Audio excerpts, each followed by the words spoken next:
Ayan guys, nag-grocery si tatay namin. Pagkadami-dami, ayan, cheese, tomato cherry, ayan, pang salad, ayan, ayan, itlog, karne, mga yogurt, ayan, kadami-daming yogurt. Tumaog na itong isa. Ayan. Ito naman, avocado. Ay. Ayan, karne. Avocado. Ayan. Ito naman ay pangpalaman. Pwede. Pwede rin papakin. Ito yung chicken.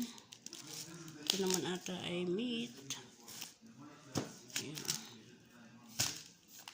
Ito ay shawarma. Gagawing shawarma. Ang hilig-hilig sa shawarma. Diyos ko po. Samantalang kami dito guys, ito naman ay giniling na karne.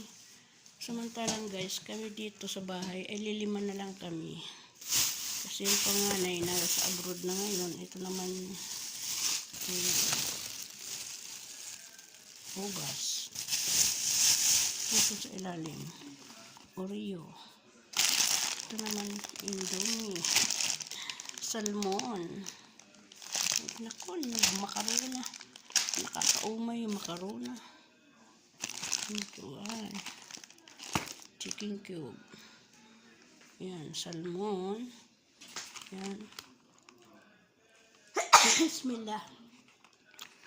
Tomato cherry. Yung maliliit, pang salad.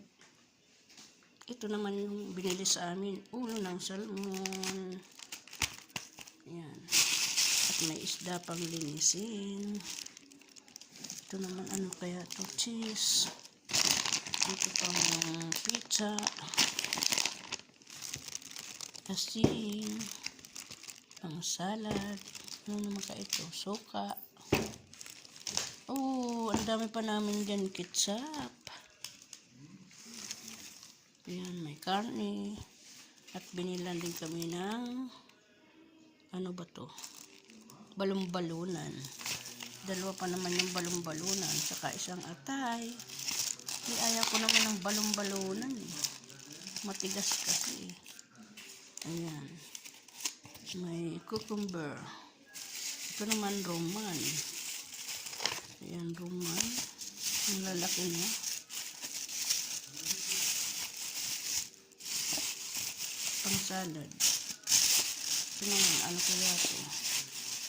Ito guys ay peach. Ayan. Ayan, wala siyang mangga. Ayan. Ito naman, lemon, mantika. Ito naman saging, tomato, kamatis. Kaya ito, bigas, Pepsi, ayan may dalawang bigas. Samantalang guys, kami dito ay lilima na lang dito.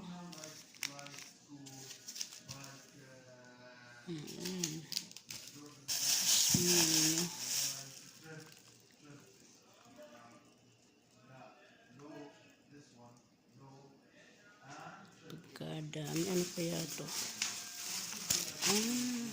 Pringles. Pringles. Ang bata. Yan guys. Ano naman kaya ito? Ay, naku, ito. Ayaw ko naman ng ganito. Sino naman ang kakain niya? Yung aming panganay wala. Nag-aaral sa ibang bansa.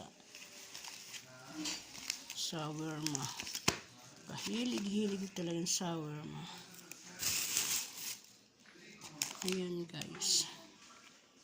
Grocery ni amo, ni sir. Puno na dito sa lamisa.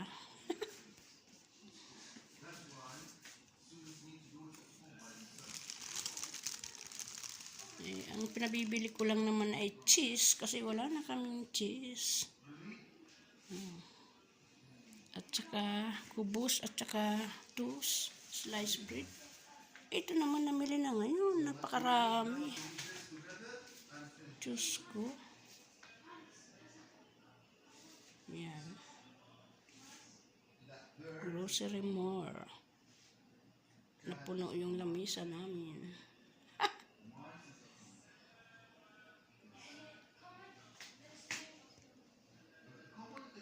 Ayan guys, thank you for watching. Maraming salamat sa suporta. Yan. Para hindi naman tayo laging mukbang. Pero magmumukbang na naman tayo. Kahit nakaunti-unti lang na mukbang guys. Para hindi tayo matigok. Basta kaunti lang may upload tayo guys. Okay na yun. Hindi natin kailangan yung paramihan ng kung mapapasama ang ating katawan at ang ating buhay. Diba? Ayan. Kaunti-unti lang tayo. Kaunti lang ating mga kainin para may upload lang tayo guys. Diba? Ano to? Cheese. Ito ang hirap-hirap kong gawin ito eh. Ayan. Ang hirap gawin yan eh. Kaya may kasama niyan ay giniling. Kaya yan. Tayo na naman ay magmukbang ng salmon. Yan. Paunti-unti lang tayo guys. Yung ating kakainin sa pagmumukbang, yung health sa ating katawan. Yung hindi tayo mapapasama. Ayan. Hindi katulad ng mga nagmumukbang na masasarap ang makolesterol. Ayan. Kaya ayan guys. Maraming salamat.